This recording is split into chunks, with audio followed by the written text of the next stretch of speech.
میگم که اینا میروج ببینید خبر گیرید که وای گوشنا نموند تشنا نموند وای میج زیغ نشود وای سوز همه طرفا نغز بود گفت اوچه اینجا مهون هم مهمون توجیک مهون از او نمیکشیم اوچه من از او ندارم گفت من و همون چیزای 21 بود زنگ زد گاه زدم قطیش این ببیشم قطی گاه زد گفت بیبی خودتون احتیاط کنید گفت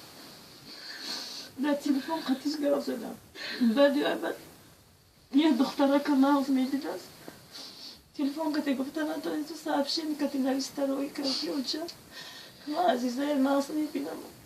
من برای اوه خونه روی کردم اوچه من این سال روانش محوه من بگرفتم ایتید همون گپی زدگیش همون صحبشین نویستگیش با من تلفن نکردم دیگه اوچه این کسال شدم بگیش بالیچه بودم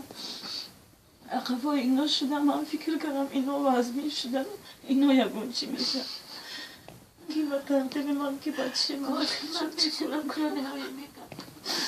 وای دخترک از کجا اپا عزیزه گفته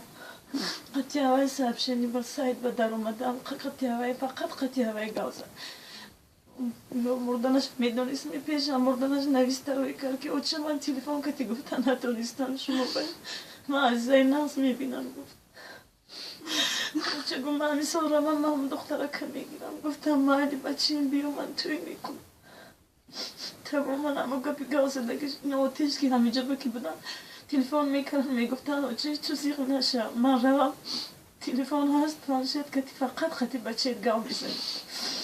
من با میدی آتیش شدم گفتم خواه آتیش هستم نگاه کر سدیم پول همه وقت هست روی کر سدیم بچه من گوش ننی تش ننی هیچی کم نبود